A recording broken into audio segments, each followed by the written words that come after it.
يا مركز النور فيك الإخاء وفيك المحبة فيك النقاء. يا مركز النور فيك الإخاء وفيك المحبة فيك النقاء. وفيك تجمع شمل الشباب فصرت بحق لهم ملتقى. وفيك محمد مبارك وسلم.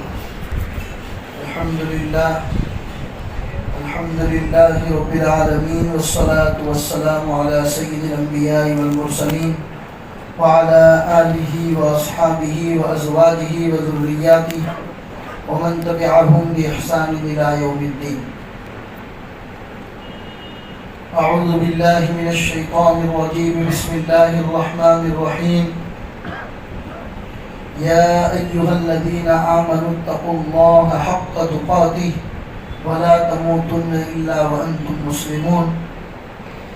وقال الله تبارك وتعالى والذين آمنوا أشد حبا لله.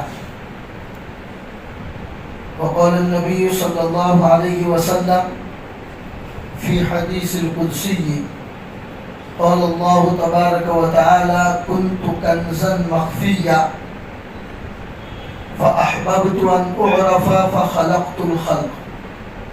صدق الله العظيم وصدق رسوله النبي الكريم ونحن على ذلك لمن الشاهدين والشاكرين والحمد لله رب العالمين. میرے محترم دینی بھائیو،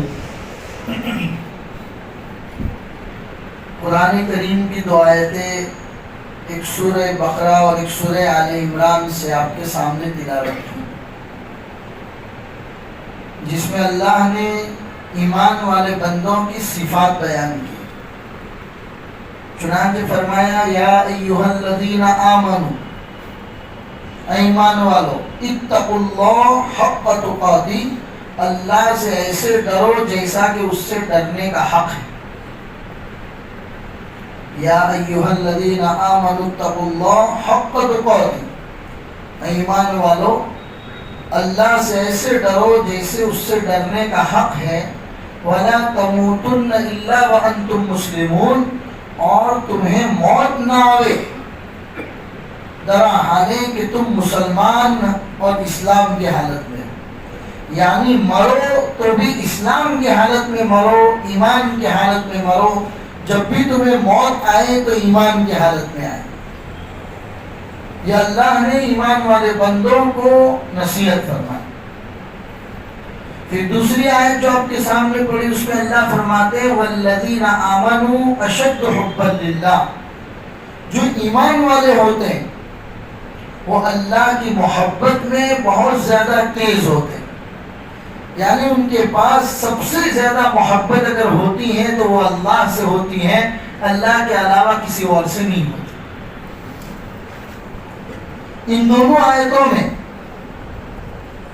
اللہ کے ساتھ محبت کی تعلیم دی گئی، کیونکہ اللہ نے پیدا ہی ہم لوگوں کو اسی لیے کیا ہے. جو روایت میں نے آپ کے سامنے پڑھی وہ حدیث قدسی ہے. حدیث قدسی کا مطلب یہ ہوتا ہے، ویسے قرآن اور حدیث میں فرق یہ ہے کہ قرآن جو ہم تلاوت کرتے ہیں وہ اللہ ہی کا کلام ہے. حضرت جبرائیل لے کر آئے اور محمد رسول اللہ نے ہم کو پڑھ کے سنائے. الفاظ بھی اللہ ہی کے، اور حدیث جو ہے وہ کیا ہے، وہ بھی اللہ کا کلام ہے، لیکن محمد نے اپنے الفاظ میں ہم کو بتایا. اللہ نے مضمون اتار دیا کہ ان کو یہ باتیں بتانی ہے امت محمدیہ کو. محمد رسول اللہ صلی اللہ علیہ وسلم نے اپنے الفاظ کے اندر ہمیں جو باتیں بتائی وہ حدیث ہے. کچھ باتیں اللہ کے رسول صلی اللہ علیہ وسلم نے حدیث کے روپ میں ہمیں بتائی، لیکن الفاظ اس وقت بھی اللہ ہی کے استعمال کیے، اس کو حدیث قدسی کہتے ہیں. جو حدیث میں نے آپ کے سامنے پڑھی جس میں اللہ فرماتے ہیں کنت کنزا مخفیہ، اپنے بارے میں اللہ فرماتے ہیں کہ میں چھپا ہوا خزانہ تھا. جب اللہ نے یہ کائنات نہیں بنائی تھی، یا آسمان، یہ زمین، انسان اس کائنات میں پیدا ہی نہیں ہوا تھا، بلکہ کائنات ہی نہیں تھی، اللہ اکیلے. کنت کنزا مخفیا، اللہ فرماتے میں ایک چھپا ہوا خزانہ تھا. فاحببت ان اعرف، میں نے پسند کیا کہ میری پہچان ہو، دنیا پہچانے کہ اللہ ہے. کون ہے اللہ؟ اللہ فرماتے میں نے اپنی ذات کی پہچان کروانا جب ارادہ کیا، فخلقت الخلق، تو میں نے مخلوق کو پیدا کیا. اب میں اور آپ اندازہ لگا سکتے ہیں میرے بھائی کہ ہماری تخلیق کا مقصد کتنا بڑا ہے. اللہ نے اپنا انٹروڈکشن دلوانے کے لیے ہم لوگوں کو پیدا کیا. آپ لوگوں کو معلوم ہونا چاہیے جب ایک کمپنی کی طرف سے کوئی بڑا آدمی کمپنی کا پیغام لے کر دوسری جگہ پر جاتا ہے تو 50 نہیں 500 آدمیوں میں سے ایسے آدمی کو سلیکٹ کیا جاتا ہے جو ہماری کمپنی کا نام اچھے سے روشن کرے. ایسے آدمی کو سلیکٹ کیا جاتا ہے. یہاں تو اللہ فرماتے ہیں کہ مجھے جب اپنی پہچان کروانے کی ضرورت پیش آئی، فخلقت الخلق، تب جا کے میں نے مخلوق کو پیدا کیا. یعنی کوئی چھوٹی موٹی ذمہ داری ہمارے اوپر نہیں ہے میرے بھائی. رہی بات کائنات کی، یہ جتنی کائنات، یہ آسمان، یہ زمین، یہ چرند، یہ پرند، یہ درند، یہ ستارے، یہ آفتاب، یہ مہتاب، یہ ندیاں، یہ سمندر، یہ جتنی چیزیں اللہ فرماتے ہیں پوری کائنات میں نے انسان کے لیے بنائی. یہ پوری دنیا میں نے تمہارے لیے بنائی ہے اور تمہیں میں نے اپنے لیے بنایا. اس بات کو ہمیشہ یاد رکھو. اللہ فرماتے اپنی تخلیق کو کبھی ضائع مت کرو. اپنی پیدائش دنیا میں آپ کا اپنا جو وجود ہے اس کو کبھی مت بھولو. جب بھی کبھی بیٹھو، اسی لیے محاسبہ نفس سکھایا ہمیں. رات کو سونے کے لیے جب اپنے بستر پر جاؤ اور لیٹو تو پورا 24 گھنٹہ آپ نے اپنے لیے تو نکالا، دنیا کے لیے نکالا، گھر والوں کے لیے نکالا، 3 منٹ 5 منٹ اپنی ذات کے لیے نکالو. سوچو پورے دن صبح اٹھنے سے لے کر رات کو ابھی دوبارہ بستر پر میں لیٹنے کے لیے آیا ہوں، یہ پورا دن میں نے کیسے گزارا. کیا مجھے اپنی تخلیق کا مقصد یاد ہے کہ نہیں ہے؟ صبح اٹھنے سے لے کر رات کو بستر پر لوٹنے تک 24 گھنٹے کی یہ روٹین لائف، کیا اس میں اپنا اصلی مقصد بھولا ہوں یا مجھے یاد ہے؟ اگر یاد ہے اللہ تعالیٰ شکر ہے، اور اگر بھولا ہوں ایک نئی زندگی اگلی صبح سے شروع کر. کیونکہ انسان کو اللہ نے ایسے ہی پیدا نہیں کر دیا میرے بھائی. بہت پیار کرتا ہے وہ اللہ اپنے بندوں سے. پیدا کیا، پیدا کرنے کے بعد جب یہ انسان صراط مستقیم سے ہٹا، اپنے اصلی مقصد سے بھٹکا، اللہ نے فوراً نبیوں کے سلسلے کو شروع کیا. حضرت آدم کو دنیا میں بھیجا، ان کے ذریعے اولاد کا سلسلہ چلایا، قابل اور حابیل کو پیدا کر کے، اور دیکھا کہ اپنی اولاد کے اندر جب خون خرابہ ہونے لگا تو اسے حضرت آدم علیہ السلام کو نبوت عطا فرمائی اور نبوت کے ذریعے نبوت کا مشن شروع کروایا. آپ جائیے اور لوگوں کے بیچ میں اور صحیح اور غلط کے درمیان فرق بتائیے. یہ صحیح ہے اور یہ غلط ہے، کرنے کے کام یہ ہے، نہ کرنے کے کام یہ ہے. آپ کے زمانے کے بعد جب زمانہ آتا ہے حضرت شیس علیہ السلام کا، جب امت نبی کی تعلیم سے بھٹک گئی، اللہ نے دوسرا نبی اتارا. وہ نبی ایک زمانے تک کام کرتا گیا، لوگوں کو صحیح راستہ بتاتا گیا. جب نبی دنیا سے رخصت ہو گئے، پھر قوم اپنے راستے سے بھٹکی، اللہ نے حضرت نوح علیہ السلام کو اتارا. حضرت نوح علیہ السلام 1-2 سال 500 سال نہیں، 950 سال تک اپنی قوم میں جا کر یہ بتا رہے ہیں کہ آپ کو اللہ نے پیدا کیوں کیا، آپ کی زندگی کا مقصد کیا ہے. 950 سال کے بعد بھی 82%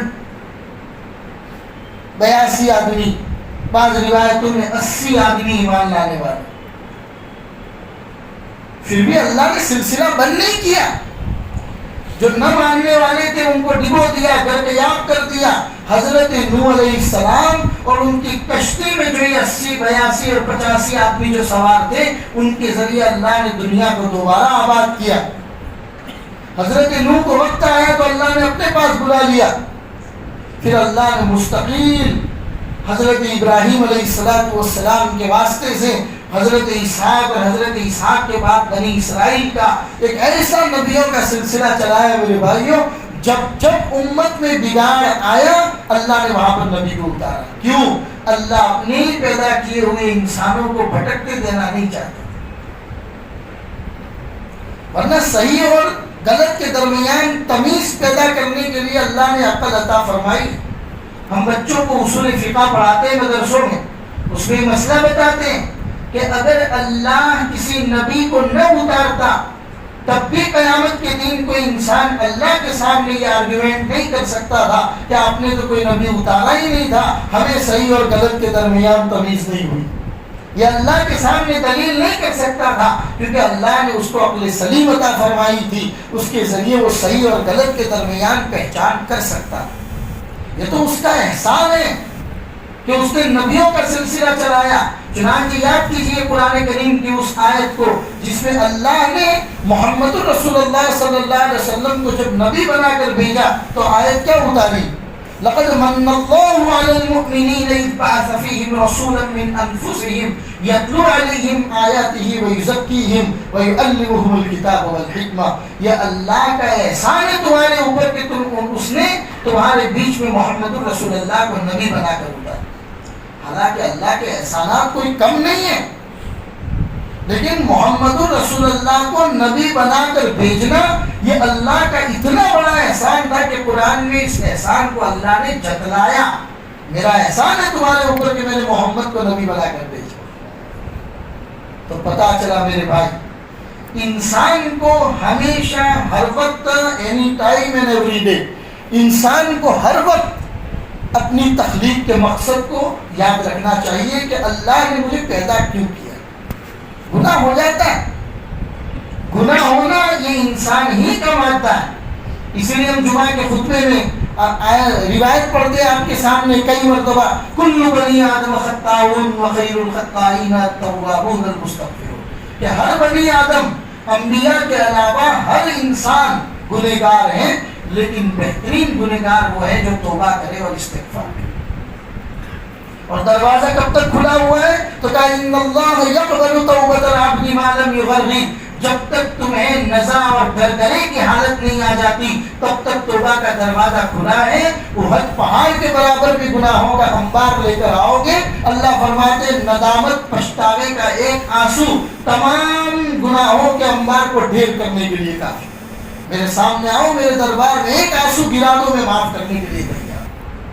اور اتنا ہی نہیں, تیسری ایک روایت اور ہم جمعہ کے خطبہ میں آپ کے سامنے پڑھتے ہیں جس میں اللہ کے رسول فرماتے ہیں ان اللہ یبسط یدہ باللیل لیتوب مسیء النہار. اللہ پورے دن اپنے ہاتھ کو پھیلا کر رکھتا ہے تاکہ رات کا گنہگار آ کے توبہ کرے. وَيَبْسُطُ يَدَهُ بِاللَّيْلِ لِيَتُوبَ مُسِيءُ النَّهَارِ, اور اللہ پوری رات اپنے ہاتھ پھیلا کر رکھتا ہے تاکہ دن کا گنہگار آ کے توبہ کرے. اور یہ سسٹم میں نظام چلتا ہی رہتا ہے حَتَّى تَطْلُعَ الشَّمْسُ مِن مَغْرِبِهَا, جس دن آفتاب مشرق کی بجائے مغرب سے نکلنا شروع ہو جائے گا تب اللہ اپنے نظام کو بند کر دے گا. تب تک موقع ہے میرے پاس, ہم سب کے پاس میرے بھائیوں موقع ہے. انسان کو ہر وقت اپنی تخلیق کے مقصد کو یاد کرنا چاہیے. اور جو انسان اپنی تخلیق کے مقصد کو یاد کرتا ہے ہر وقت, وہ آٹومیٹکلی گناہوں سے بچنا شروع ہو جاتا ہے, کیونکہ اس کے سامنے اس کے اللہ کی محبت ہوتی. ایمان والے کو ایمان دیا ہے اللہ نے, یہ بنیاد ہے اس بات کی کہ والذین آمنوا اشد حبا للہ, ایمان والے تو وہ ہوتے ہیں کہ اللہ کی محبت میں سب سے زیادہ تیز ہوتے ہیں.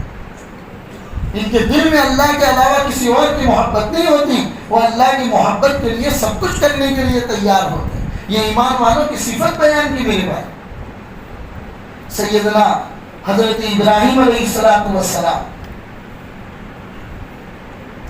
جو اللہ کے خلیل اللہ ہیں, اللہ نے سب نبیوں کو الگ الگ لقب دیا. موسیٰ کو کلیم اللہ کہا, حضرت اسماعیل کو ذبیح اللہ کہا، حضرت عیسیٰ علیہ السلام کو روح اللہ کہا، لیکن حضرت ابراہیم کو خلیل اللہ کہا، اللہ کا دوست. کیونکہ یہ لقب، یہ مرتبہ اتنی آسانی سے نہیں ملا تھا، کتنے امتحانات سے گزرے تھے تب جا کے ان کو خلیل اللہ کا لقب نصیب ہوا. ان کے اللہ سے محبت کا ایک واقعہ آپ کو سناؤ. چنانچہ روایتوں میں آتا ہے کہ ایک مرتبہ حضرت ابراہیم بکریوں کا ریوڑ لے کر جنگل میں چرا رہے. ایک آدمی کو دیکھا کہ پہاڑوں کی آڑ میں اللہ کی تعریف بیان کر رہا ہے، سبحان اللہ و بحمد اللہ، اللہ اکبر، اللہ کی تعریف بیان کر رہا ہے. حضرت ابراہیم کو اس کا یہ بولنا اتنا اچھا لگا، اس کو کہا کہ میرے بھائی ایک مرتبہ اور اللہ کی تعریف کر لے، مجھے سننا بڑا اچھا لگتا ہے. اس نے کہا ابراہیم تعریف تو کر دوں گا، بدلے میں کیا دو گے؟ حضرت ابراہیم نے کہا کہ بکریوں کا آدھا ریوڑ تجھے دے دوں گا، جا. چنانچہ بکریوں کا آدھا ریوڑ دے دیا، بدلے میں اللہ کی تعریف اس کے منہ سے سنی. لیکن لذت، چاشنی، اللہ کی محبت کی رگوں پہ میں ایسی پیوستہ تھی کہ دوبارہ کہنے لگے بھائی ایک مرتبہ اور اللہ کی تعریف کر دیں. اس نے کہا ابراہیم اب کیا دو گے؟ تو کہا کہ یہ جو آدھا بکریوں کا ریوڑ بچا ہے وہ بھی تجھے دے دوں. چنانچہ اس نے دوبارہ تعریف کی. اب دوبارہ تعریف کو سن کر اس کی چاشنی میں ایسے گرقیاب ہو گئے کہ کہنے لگے کہ بھائی شہبارہ ایک مرتبہ اور اللہ کی تعریف کر دے. تو کہنے لگا ابراہیم اب تو دینے کے لیے تمہارے پاس کچھ نہیں ہے، اب مجھے کیا دو گے؟ تو حضرت ابراہیم نے کہا کہ یہ بکریاں تو تجھے دے دی ہیں، اس کو چرانے کے لیے چرواہے کی ضرورت پڑے گی، میں چرواہا بن کر، نوکر بن کر تیرے گھر میں آ جاؤں گا، بس تو اللہ کی ایک مرتبہ تعریف کر لے. اس آدمی نے کہا ابراہیم بس کرو، میں انسان نہیں ہوں، میں فرشتہ ہوں. اللہ نے مجھے اتارا تھا کہ جاؤ ابراہیم کو آزماؤ کہ اس کے جسم میں اللہ کی محبت کیسی پیوستہ. یہ تھے حضرت ابراہیم علیہ السلام. تب جا کے اللہ نے خلیل اللہ کا لقب عطا فرمایا. چنانچہ جب موت کا وقت قریب آیا، ملک الموت روح قبضہ کرنے کے لیے آئے اور آ کر کہہ رہے کہ ابراہیم چلو اللہ نے بلایا ہے، تمہارا وقت دنیا میں پورا ہو گیا، ہم تمہاری روح قبض کرنے کے لیے آئے. تو حضرت ابراہیم نے کہا کہ اچھے آدمی ہو بھائی، ایک طرف مجھے اللہ کا دوست کہتے ہو، کیا دوست کی جان لیتا ہے؟ جان لینے کے لیے آئے گے. فرشتہ کیا جواب دیتا؟ وہ تو اللہ کے پاس واپس چلا گئے. اللہ نے فرشتے کو کہا کہ تمہیں جواب دیتے نہیں آیا، جا کر کہو کہ جب دوست کو بلاتا ہے تو دوست آنے سے منع کرتا ہے.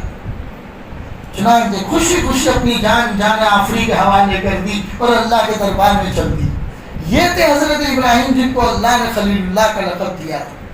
محمد رسول اللہ صلی اللہ علیہ وسلم انتہائی معصوم، بخشے بخشائے، غفر له ما تقدم من ذنبه وما تأخر. اللہ نے ایڈوانس میں کہہ رکھا تھا محمد اگر آپ سے چھوٹی موٹی چوک ہو بھی گئی اللہ نے پہلے سے معاف کر کے رکھا ہے، آپ تو معصوم ہیں. لیکن عبادت کا یہ حال تھا کہ پوری رات اللہ کے سامنے رو کر گزار دیتے تھے. حضرت عائشہ صدیقہ رضی اللہ تعالیٰ عنہا فرماتی ہے کہ پیروں پہ ورم آ جاتا تھا حضور کے پیروں پہ. صحابہ ازواج مطہرات کہتی تھی کہ آپ تو بخشے بخشائے ہیں، پھر کیوں اپنے آپ کو اتنا تھکاتے ہو؟ تو اللہ کے رسول فرماتے تھے جب اللہ نے میرے ساتھ محبت کا یہ معاملہ کیا کہ مجھے بخشا بخشائے بنا دیا تو کیا میں اس اللہ کا شکر گزار بندہ نہ بنوں؟ شکر گزاری کا تقاضا یہ ہے کہ میں پوری رات اس کے سامنے سجدے کے سامنے گزاروں. میرے بھائیوں جو ہوتی ہے اللہ کی محبت، اور جب اللہ کی محبت آتی ہے انسان گناہوں سے رکتا ہے، انسان دنیا کے حالات سے کبھی مایوس نہیں ہوتا، چاہے اس کے سامنے کتنے حالات کا اس کو سامنا کرنا پڑے، اس کی نظر صرف اور صرف اس کے پروردگار پر ہوتی ہے. یہ سکھایا گیا. اسلامی تعلیم کا مقصد یہی ہے. محمد رسول اللہ نے صحابہ کی جماعت کو ایسا ٹرین کیا تھا، اتنا تیار کیا تھا کہ گھر میں اگر کسی کی موت ہو جاتی کوئی آ کے ان کو بتاتا، فوراً انا للہ پڑھنے کے بعد 2 رکعت نماز کی طرف متوجہ ہو جاتا. یہاں تک آتا ہے کسی کا جانور کچر گھوڑا گدھا مر جاتا سفر کے دوران تو اس وقت فوراً راستے سے ہٹ کر 2 رکعت نماز کی طرف متوجہ ہو جاتے. اللہ کے رسول نے 23 سال مکہ اور مدینہ المنورہ کی زندگی میں صحابہ کی ایسی جماعت تیار کی تھی جن کے دلوں میں اللہ کی محبت کو پیوستہ کر دیا تھا، جو اللہ کے علاوہ کسی سے نہیں ڈرتے تھے، جن کے بارے میں کہا گیا لا یخافون لومۃ لائم، وہ کسی ملامت کرنے والے کی ملامت سے نہیں ڈرتے۔ حضرت حذیفہ بن الیمان، جس زمانے میں ایران کے بادشاہ نے ان کو بات چیت کرنے کے لیے بلایا، پھٹے پرانے کپڑے، نیزہ ہاتھ میں ہے وہ بھی ٹوٹا ہوا، نیزے کا جو دستہ ہے اس کو بھی کپڑوں کی چتھڑوں سے باندھا ہوا ہے، اور نیزہ بڑی شان کے ساتھ اٹھا کر ایران کے دربار میں داخل ہو رہے۔ درباریوں نے روکا اور کہا کہ بادشاہ سلامت کے پاس جانا ہے تو یہاں کے دربار کے آداب کے مطابق آپ کو کپڑے پہن کر جانا پڑے گا، اور یہ ٹوٹا پھوٹا نیزہ آپ کو جھکا کر نیزہ لے جانا پڑے گا، آپ نیزہ اس طریقے سے اٹھا کر نہیں جا سکتے۔ حضرت حذیفہ بن الیمان نے کہا کہ سنو، پہلی بات تو یہ ہے کہ ہمیں بلایا گیا ہے، ہمیں تمہارے بادشاہوں سے ملنے کا کوئی شوق نہیں، ہمیں بلایا گیا ہے، اور اسلامی تعلیم ہے کہ حذیفہ اللہ کے علاوہ کسی اور کے سامنے جھکتا نہیں۔ اگر بات چیت کرنی ہے اسی حالت میں جائیں گے، منظور ہے تو بتاؤ، ورنہ حذیفہ یہاں سے واپس جانے کو تیار۔ کیا کرتے؟ بادشاہ کے سامنے پیش ہوئے، بادشاہ نے ذلیل کرنے کے لیے اپنے ایران کی مٹی ایک کٹورے میں اٹھا کر ان کے سر کے اوپر رکھی تاکہ ان کو ذلیل کیا جائے۔ حضرت حذیفہ بن الیمان وہ مٹی اٹھا کر نکلے اور کہا کہ یاد رکھنا، آج مٹی دی ہے، یہ نیک فالی ہے اس بات پر کہ کل تم اپنا ملک بھی ہمارے قدموں میں آ کے ڈالو گے۔ یہ محمد رسول اللہ کی تربیت کا اثر ہے۔ چنانچہ اسی موقع پر کسی ایک جگہ پر کھانے کے لیے بیٹھے، کھانے کے دوران لقمہ زمین پر گر گیا، اٹھا کر کھانے لگے، کیونکہ محمد رسول اللہ کی تعلیم تھی کہ دسترخوان بچھا کر کھانا کھایا کرو، اور کوئی چیز گر جائے تو اس کو صاف کر کے کھا لیا کرو۔ اٹھا کر کھانے لگے تو قریبی لوگوں نے کوہنی ماری اور کہنے لگے کہ حذیفہ کیا کر رہے ہو، بڑے لوگوں کا دربار ہے، یہاں پر گری ہوئی چیز کو اٹھا کر کھانا بے ادبی سمجھی جاتی ہے۔ تو حضرت حذیفہ نے کیا پیارا جملہ کہا تھا میرے بھائیو، تاریخ میں سونے کے پانی سے لکھنے کے قابل ہے۔ فرمایا تھا اترکت سنت رسول اللہ صلی اللہ علیہ وسلم لہؤلاء الحمقاء، کیا ان بیوقوفوں کی وجہ سے میں اپنے رسول کی سنت کو چھوڑوں؟ ایسا کبھی نہیں ہو سکتا۔ اترکت سنت رسول اللہ لہؤلاء الحمقاء، ان بیوقوف، ان ایڈیٹ کی وجہ سے میں اللہ کے رسول کی سنت کو چھوڑنے کبھی ہو نہیں سکتا۔ یہ محمد رسول اللہ کی تعلیمات کا اثر تھا۔ اللہ کی محبت، رسول اللہ کے بتائے ہوئے طریقوں کی محبت ان کے دلوں میں پیوستہ تھی، لہذا وہ دنیا کے لوگوں سے آنکھوں میں آنکھیں ڈال کر بات کرتے۔ ہمارا حال یہ ہے کہ اس دل میں اللہ کے علاوہ سب چیزوں کی محبت، جب اللہ کی محبت ہے نہیں، دنیا کی تمام چیزوں کی محبت ہے، لہذا ہلکا سا آدمی بھی آپ کے ہمیں ڈانٹ کے چلا جاتا ہے اور ہمیں اس کو جواب دینے تک کی طاقت نہیں ہوتی۔ یہ اسی وجہ سے اللہ کی محبت جس دن دل میں پیوستہ ہو گئی میرے بھائیوں، آپ دنیا کی محبت سے، دنیا کی تمام طاقتوں سے مقابلہ کرنے کی طاقت رکھ سکتے ہیں۔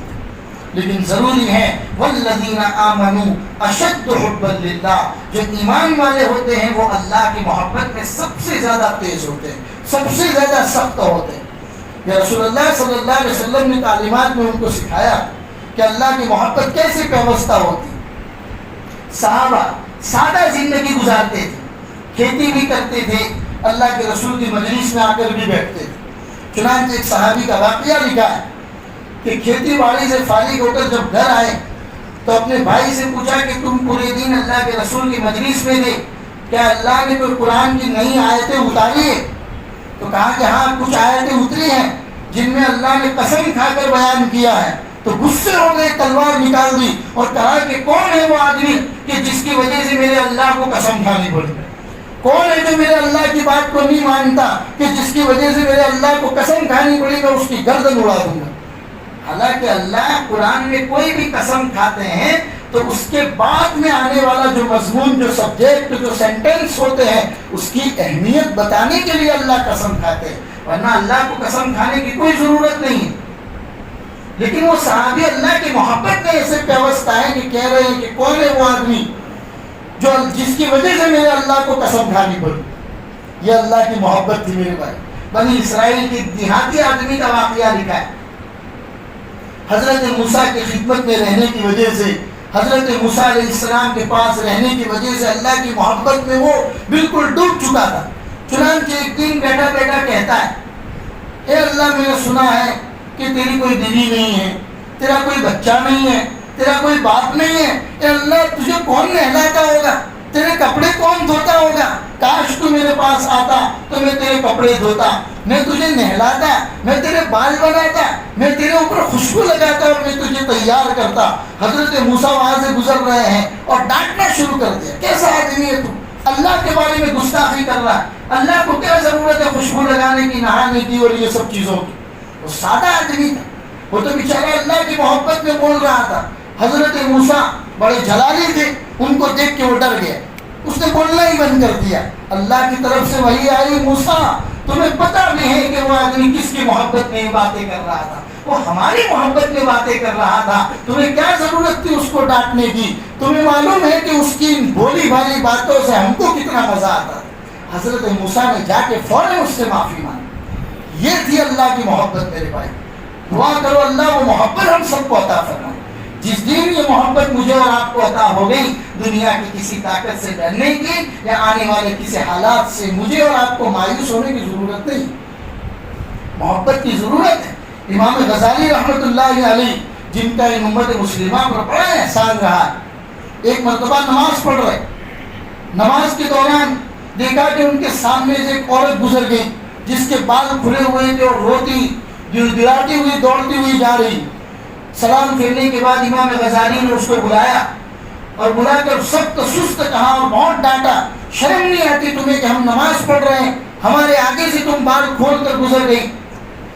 اس عورت نے امام غزالی سے معافی مانگی، معاف کرنا، دراصل ہوا یہ تھا کہ میرے شوہر نے مجھے طلاق دے دی، میں شوہر کی محبت کے اندر ایسی ڈوبی ہوئی تھی کہ مجھے یاد نہیں رہا، میرے بال کھلے رہ گئے اور میں اپنے گھر سے باہر نکل گئی.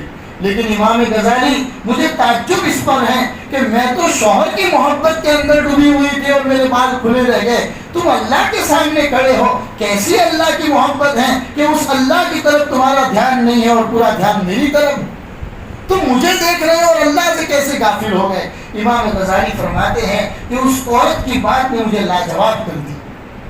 میرے بھائیو یہ اللہ کی محبت ہے اور وہ اللہ تو اپنے بندوں سے بڑا محبت کرتا ہے. حضرت نوح علیہ السلام نے جب اپنی قوم کے لیے بد دعا کی کہ اللہ ان کو ڈر کے یاد کر دے، اللہ نے بعد میں حضرت نوح سے حساب لیا اس بات پر، کیوں آپ نے ایسی بد دعا کی؟ تمہیں معلوم بھی ہے کہ انسان بنانے کے اندر ہمیں کتنا، اللہ فرماتے کہ انسان بناتے ہم ہیں، ہم کتنی اس سے محبت کرتے ہیں. تم نے ایک جملے میں کہہ دیا کہ اللہ ان کو غرقیاب کر دے، رب لا تذر علی الارض من الکافرین دیارا، اے اللہ ان میں سے ایک کو بھی زندہ مت چھوڑنا. تمہارا کہنا آسان تھا، ان کو مٹانا تو مجھے پڑا، مجھے کتنا بھاری پڑا ہوگا اپنے بندوں کو ڈبونا. اللہ اپنے بندوں سے میرے بھائی بہت محبت کرتے ہیں. گناہوں کے انبار لے کر بھی اس کے دربار میں آ جاؤ، ہر وقت اس کے دروازے کھلے ہیں، وہ ہر وقت معاف کرنے کے لیے تیار ہے. میں عام طور پر ایک شعر تمہیں پڑھ کر سنایا کرتا ہوں کہ کھلونے توڑ دیتا تھا میں جب چھوٹا سا بچہ تھا، میرے رونے پہ میری ماں کھلونے جوڑ دیتی تھی.